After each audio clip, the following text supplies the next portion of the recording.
और ये है हमारा कोई टावर है।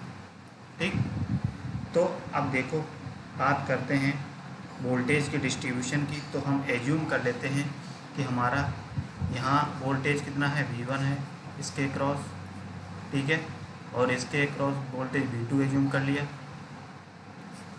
ठीक, और इसके क्रॉस V3 एज्यूम कर लिया, ठीक है।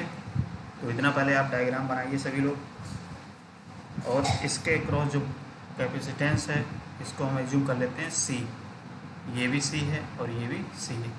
ये वाला वोल्टेज, ये वाला जो कैपेसिटेंस एज्यूम करते हैं C1, और ये भी C1 और ये C1, ठीक है। तो ये वाला कैपेसिटेंस हम जानते हैं म्यूचुअल कैपेसिटेंस होता है, ठीक है। और ये मान लेते हैं कंडक्टर है आपका, ये कोई कंडक्टर है, ठीक। इसमें कोई करंट एज्यूम कर लेते हैं कि हमारी एक करंट जा रही है I3,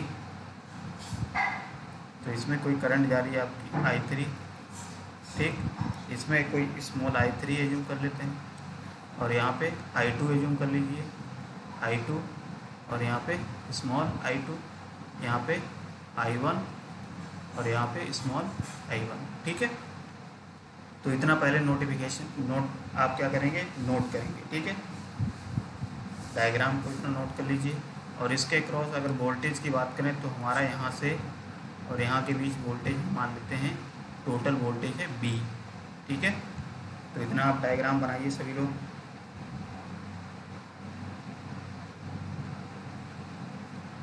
ठीक है, अब क्या करेंगे, हम जानते हैं कि हमारा C क्या है, कुछ एजम्पशन है, एजम्पशन मान लेते हैं।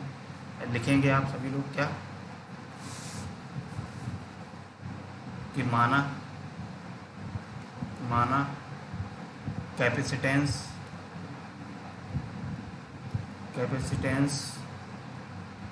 C क्या है, म्यूचुअल कैपेसिटेंस या सेल्फ कैपेसिटेंस, इसको क्या बोलते हैं, सेल्फ कैपेसिटेंस, ठीक, या कह सकते हैं म्यूचुअल कैपेसिटेंस।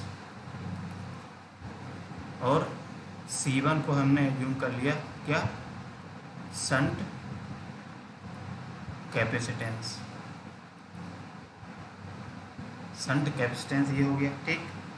अब जो शंट कैपेसिटेंस होता है वो क्या होता है, C1 equals to K times होता है किसके, म्यूचुअल कैपेसिटेंस के। इस चीज़ को आप याद कर लीजिए, या नोटिस, ये हम कह सकते हैं ये एजम्पशंस हैं आपके, ठीक है, मैंने माना है, ठीक। तो अब जो C1 होता है वो सेल्फ कैपेसिटेंस के K टाइम्स गुना होता है, ठीक है। ये क्या है, एक फ्रैक्शन है, ठीक है। तो एक कोई कांस्टेंट मान लिया हमने, फ्रैक्शन कांस्टेंट है, ठीक। ये क्या है, फ्रैक्शन कांस्टेंट है। तो इतनी बात समझ के सभी लोग क्या करेंगे, सबसे पहले डायग्राम बनाएंगे, ठीक है। तो डायग्राम हमने क्या एज्यूम किया कि हमारे 3 डिस्क की स्ट्रिंग है, 3 डिस्क की स्ट्रिंग एज्यूम की है। तो इसके लिए हमने देखा 3 डिस्क की है, तो हमारे कैपेसिटेंस कितने आ जाएंगे, C यानी कि 3 कैपेसिटेंस ये इस तरीके से आ जाएंगे, और 3 ही कैपेसिटेंस आपके यहाँ पे मेटल डिस्क और टावर के बीच में, और जो पोर्सिलॉन की जो डिस्क होती है उसके जितनी कैपेसिटेंस, जितनी डिस्क होंगी उतनी कैपेसिटेंस होगा, ठीक है। तो इतना आप पहले नोट करिए सभी लोग नोट करिए, इतना नोट करिए, फिर आगे हम लोग देखते हैं इसमें।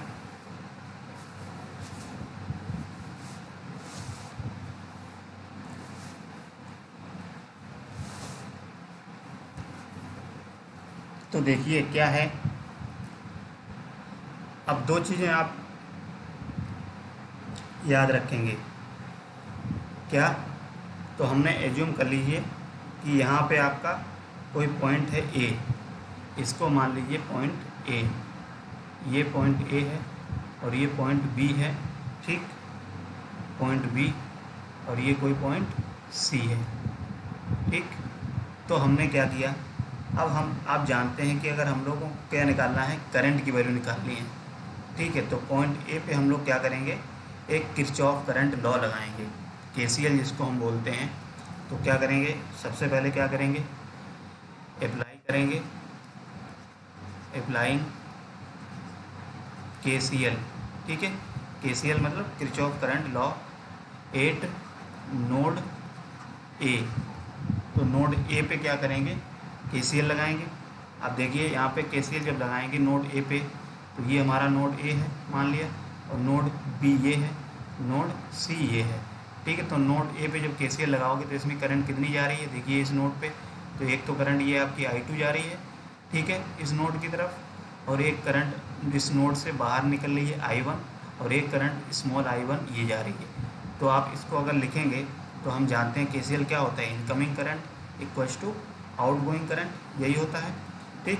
तो देखिए यहाँ से क्या होगा, नोड ए पे आप जब KCL लगाएंगे तो हमारा क्या हो जाएगा, I2 इक्वल्स टू क्या हो जाएगा, I1 प्लस I1, बताइए यही होगा कि नहीं होगा। अब क्या करेंगे, इस I1 I2 को हम लोग वोल्टेज के फॉर्मेट में अगर लिखना चाहें तो जैसे आप यहाँ पे देख लीजिए, जैसे अगर हम लोग बात करें कि हमारा अगर करंट जो होता है, करंट को इस तरीके से लिख सकते हैं V/R, ठीक है, जब हमारा कोई रेजिस्टेंस होता है, लेकिन हमारा यहाँ पे क्या है, कैपेसिटेंस है मान लिया, तो कैपेसिटेंस के लिए हमारा इसको XC लिख सकते हैं, और XC बराबर हम जानते हैं क्या होता है, 1/ωc होता है कि नहीं।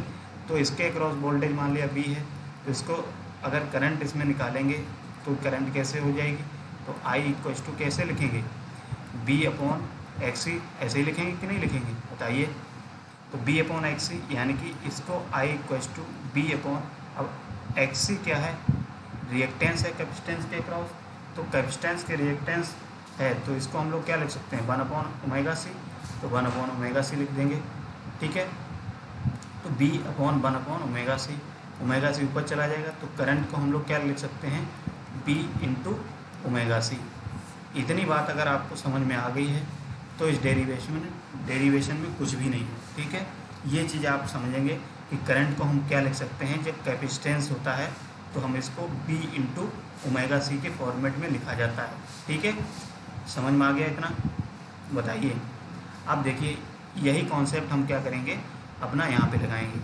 तो देखिए V2 है, I2 है, तो I2 का मतलब क्या है, यहाँ वोल्टेज कितना होगा, देखिए I2 क्या है, ये है, तो इसके क्रॉस वोल्टेज कितना है, V2 है I2, तो इसमें क्या हो जाएगा, देखिए V2, इसको कैसे लिख सकते हैं, V2 और ωc, यही लिख सकते हैं, बताइए, ωc, और यहाँ पे क्या हो जाएगा, इक्वल्स टू I1 की जगह पे क्या हो जाएगा, voltage V1 into ωc plus इसके क्रॉस, देखिए यहाँ पे I1 स्मॉल I1 क्या है, ये है स्मॉल I1, इसमें इस ब्रांच में करंट जा रही है, तो इसके ब्रांच में कैपेसिटेंस कितना है, C1 है कि नहीं।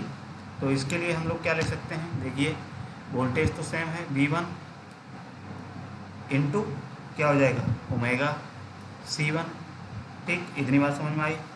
अब इसको जब हम सॉल्व करेंगे तो हमारा क्या हो जाएगा, V2 ωc equals to V1 ωc plus V1।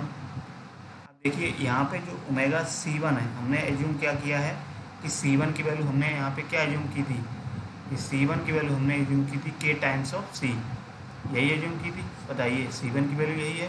तो यहाँ पे क्या करेंगे, ωc1 की जगह पे हम क्या लिख सकते हैं, KC लिख दिया, ठीक। आगे क्या करेंगे, यहाँ से अगर ωc दोनों जगह से कॉमन ले लें तो हमारा क्या हो जाएगा, ωc कैंसिल हो जाएगा, देखिए ωc हमने कैंसिल कॉमन लेके यहाँ पे क्या बचेगा, V1 प्लस ये क्या हो जाएगा, V1 K, यही बचेगा, यहाँ से ωc कैंसिल हो जाएगा। तो अब हमारा यहाँ से वोल्टेज कितना बनेगा, V2 इक्वल्स टू V1 और 1 प्लस K, यही होगा। V1 अगर कॉमन ले लेंगे तो यहाँ से हमारा वोल्टेज कितना आ गया, V1 इंटू 1 प्लस K, ठीक है। तो ये वोल्टेज आ गया, इसको हम क्या करेंगे, इक्वेशन नंबर फर्स्ट डाल देंगे, ठीक है। समझते चलिए एक एक पॉइंट, ठीक। अब क्या करेंगे, नोड 2 पे हम लोग, देखिए नोड 2 क्या है, नोड 2 का मतलब क्या है, नोड B पर, तो नोड B पे हम लोग क्या करेंगे, KCL लगाएंगे। अब तो KCL लगाइए, apply KCL at node B. तो नोड बी पे जब KCL लगाओगे तो देखिए यहाँ से देखिए करंट इस नोड पे कितनी जा रही है, एक तो करंट ये जा रही है I3, ठीक है, ये करंट क्या है I3, ये और ये I2 निकल रही है यहाँ से, और ये इस नोड से I2 यहाँ से स्मॉल I2 निकल रही है। तो यहाँ से KCL लगाओगे तो क्या है, incoming current equals to outgoing current. तो इनकमिंग करंट कितनी है I3, आउटगोइंग करंट कितनी है I2 प्लस स्मॉल I2, ठीक है। तो यहाँ से इसको कैसे लिखेंगे, तो यहाँ से क्या हो जाएगा I3 equals to I2 plus small I2, ठीक है। अब इसको भी वोल्टेज के फॉर्मेट में लिखेंगे तो ये क्या हो जाएगा, यहाँ पे V3 omega C equals to V2 omega C, और यहाँ पे प्लस के I2। अब देखिए जो I2 है हमारा, यहाँ पे देखिए ये जो I2 करंट है इस ब्रांच में जा रही है, तो इस ब्रांच में करंट जाने का मतलब क्या है, इसके अक्रॉस जो वोल्टेज होगा आपका, इस C1 का वोल्टेज होगा, तो यहाँ से लेकर के यहाँ से इतना पूरा वोल्टेज कितना हो जाएगा V1 प्लस V2, यही होगा कि नहीं होगा। तो वोल्टेज इसके C1 इस ब्रांच के अक्रॉस टोटल कितना हो जाएगा V1 प्लस V2, या इसके केस में कितना होता था, केवल V1 होता था। देखिए यहाँ पे है ना, इस C1 के अक्रॉस इसमें देखते थे, लेकिन यहाँ से यहाँ तक अगर देखेंगे तो वोल्टेज कितना है आपका V1 प्लस V2। तो आप इसको कैसे लिखेंगे, I2 की जगह पे कैसे लिख सकते हैं, V1 प्लस V2 और ये ओमेगा C1, ठीक है, क्योंकि I2 है स्मॉल, तो ओमेगा C1 हो जाएगा। इतनी बात समझ में आई सब लोगों की, बताइए, तो इतना नोट करिए, इतनी बात समझ में आ गई। अब क्या करेंगे आगे, जब और सॉल्व करेंगे हम लोग, तो इसको क्या करेंगे, हमने क्या किया कि V3 omega C equals to V2 omega C plus V1 plus V2, और यहाँ पे ओमेगा C1 यही था। तो ओमेगा C1 की जगह पे हम लोग क्या लिख सकते हैं, के सी लिख सकते हैं, लिख सकते हैं कि नहीं, अभी ये बताया कि हमने। तो यहाँ पे क्या लिखेंगे, V3 omega C equals to V2 omega C plus V1 plus V2 और ओमेगा C1 की जगह पे के सी यही लिख सकते हो। बताइए यहाँ से क्या करेंगे हम लोग, ओमेगा सी को लेकर के कैंसिल कर देंगे कॉमन लेकर के, तो हमारा यहाँ से क्या बचेगा, V3 equals to V2 plus ये क्या हो जाएगा V1 प्लस V2 इंटू के, यही होगा कि नहीं होगा, बताइए। अब क्या करेंगे, इसका क्या करेंगे, इसका के का मल्टीप्लाई करेंगे इसमें, और जब मल्टीप्लाई करेंगे तो हमारा क्या बनेगा, V2 प्लस V1 के प्लस V2 के, ठीक। तो V1 V2 एक तरफ ले लेंगे, V3 इक्वल्स टू क्या हो जाएगा, V1 के यानी कि के V1 प्लस V2 यहाँ से इसमें और इसमें V2 कॉमन हो जाएगा, तो क्या बचेगा 1 प्लस के, यही बचेगा कि नहीं बचेगा, बताइए। ठीक, इतनी बात समझ में आई सब लोगों के, तो इतना नोट करो।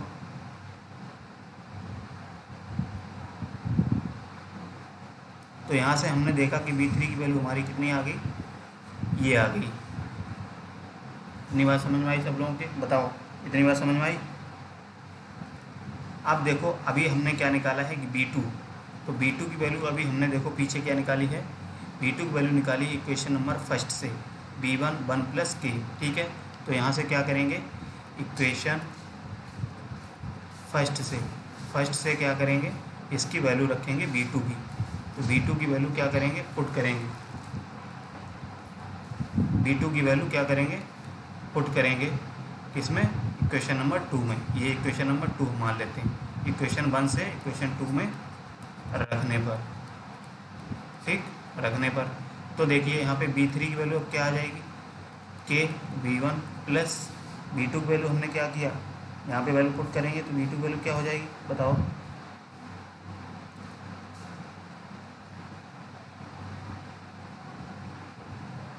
तो जब इसको सॉल्व करेंगे, ठीक है, वैल्यू पुट करने के बाद, तो हमारा यहाँ पे कितना कैलकुलेट होके आएगा, के V1 प्लस V1 और ये 1 प्लस के स्क्वायर। ठीक है, इसकी वैल्यू जब पुट करोगे यहाँ पे देखिए तो स्क्वायर हो जाएगा, ये वाली वैल्यू पुट करोगे। ठीक, ये तो यहाँ पे हमारा क्या हो जाएगा V1 के स्क्वायर। तो यहाँ से जब और सॉल्व करोगे तो V3 की वैल्यू आ जाएगी हमारी, V1 यहाँ पे कॉमन ले लोगे मल्टीप्लाई करके, तो यहाँ पे क्या हो जाएगा जब सॉल्व करेंगे और 1 प्लस 3k प्लस के स्क्वायर। ठीक है, के स्क्वायर, ये वैल्यू आ जाएगी। और थोड़ा सिंप्लीफाई कर लो इसको, तो यहाँ से V1 हमने कैलकुलेट किया तो 1 प्लस, तो यहाँ से जब सॉल्व करोगे तो हमारा ये आ जाएगा। चलो इतना ही रखते हैं और सिंप्लीफाई नहीं करेंगे, इतना ही रखते हैं।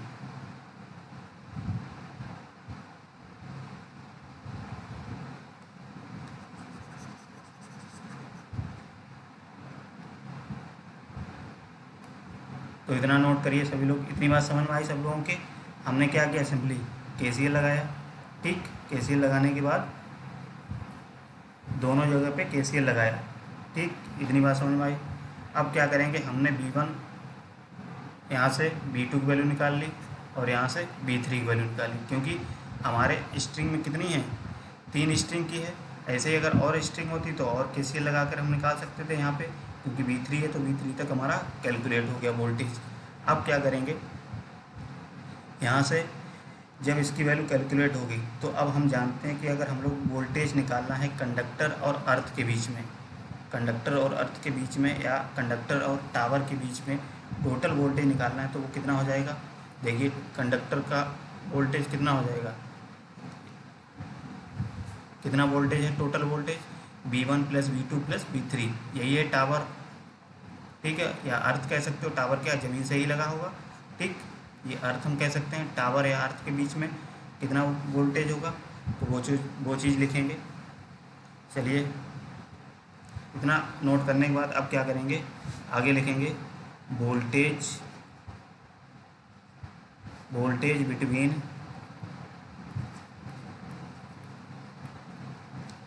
बिटवीन कंडक्टर एंड अर्थ या लिख सकते हो टावर, क्योंकि टावर क्या है, अर्थ से ही कनेक्ट है, इसीलिए हम इसको ऐसे लिख सकते हैं। तो B इक्वल्स टू क्या हो जाएगा, V1 plus V2 plus V3, यही वोल्टेज होगा टोटल, होगा कि नहीं होगा। अब क्या करेंगे, जो भी वोल्टेज हम लोग निकाले हैं V2 और V3, इन वोल्टेज को हम लोग क्या करेंगे, इक्वेशन नंबर, इसको हम मान लेते हैं कोई इक्वेशन नंबर A है। ठीक है, इसको इक्वेशन नंबर 3 मान लो। ठीक, अब क्या करेंगे, इक्वेशन नंबर 1 और 3 की वैल्यू को हम लोग यहाँ पुट करेंगे। तो क्या करेंगे, वैल्यू ऐसे लिखिए, the value of V2 and V3 को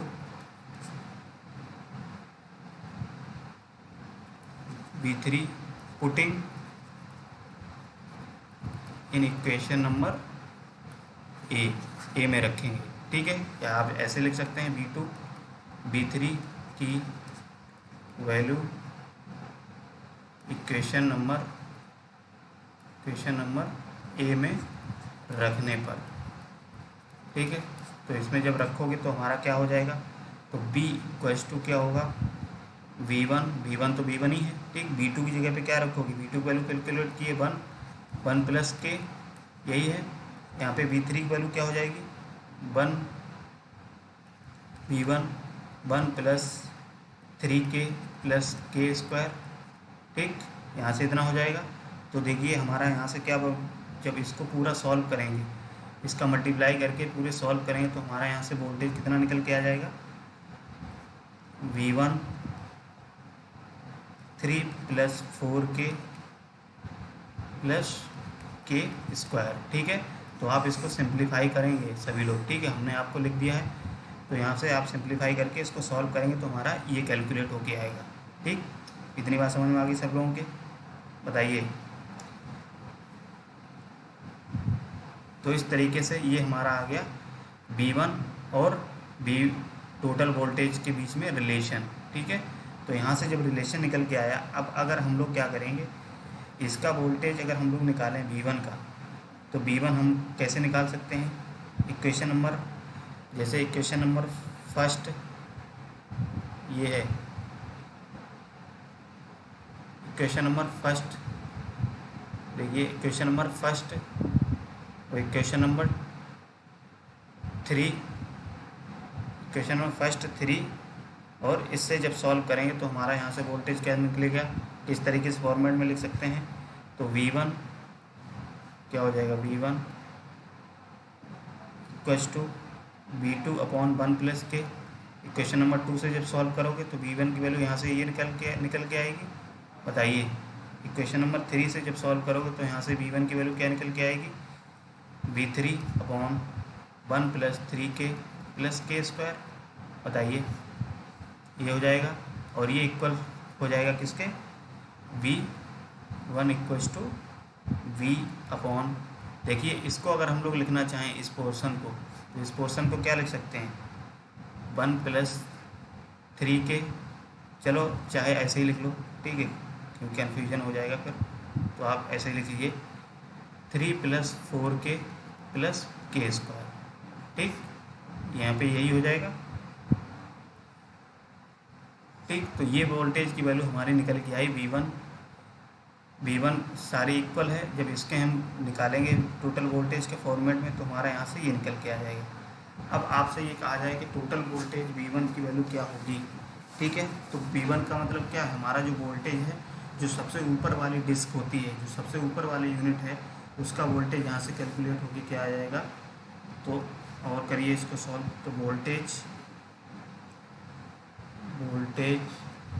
एक्रॉस टॉप यूनिट का मतलब सबसे ऊंची वाली, सबसे ऊपर वाली, तो उसके क्रॉस वोल्टेज कितना है, V1 है, और इसका जब रिलेशन निकालेंगे तो ये कितना हो जाएगा, 1 प्लस k और ये 3 प्लस k, ठीक है। देखिए यहाँ से रिलेशन जब निकालेंगे तो क्या होगा, यही होगा, जैसे ये है V1 equals to V upon, इसको हम लिख सकते हैं 1 प्लस k और 3 प्लस k, ठीक है, इस पोर्शन को लिख सकते हैं कि नहीं, यहाँ से कॉमन लेके इसको इस तरीके से लिखा जा सकता है, ठीक। अब यहीं से अगर हम लोग क्या करेंगे, अगर आपसे ये कहा जाए कि हमारा वोल्टेज सेकंड वाली जो यूनिट है, स्ट्रिंग है, उसके क्रॉस वोल्टेज कितना है, तो वहाँ से आप क्या निकालेंगे, तो voltage across second unit from top से ऊपर वाली जो दूसरी आपकी स्ट्रिंग है, उसके क्रॉस वोल्टेज कितना हो जाएगा, तो वो क्या होगा, V2 होगा कि नहीं होगा, तो ये कितना निकल के आएगा, V1 और ये 1 प्लस k, यही अभी हमने सॉल्व करके देखा था यहाँ से, ठीक। ऐसे ही वोल्टेज अक्रॉस बॉटम यूनिट की जो थर्ड यूनिट है, वोल्टेज अक्रॉस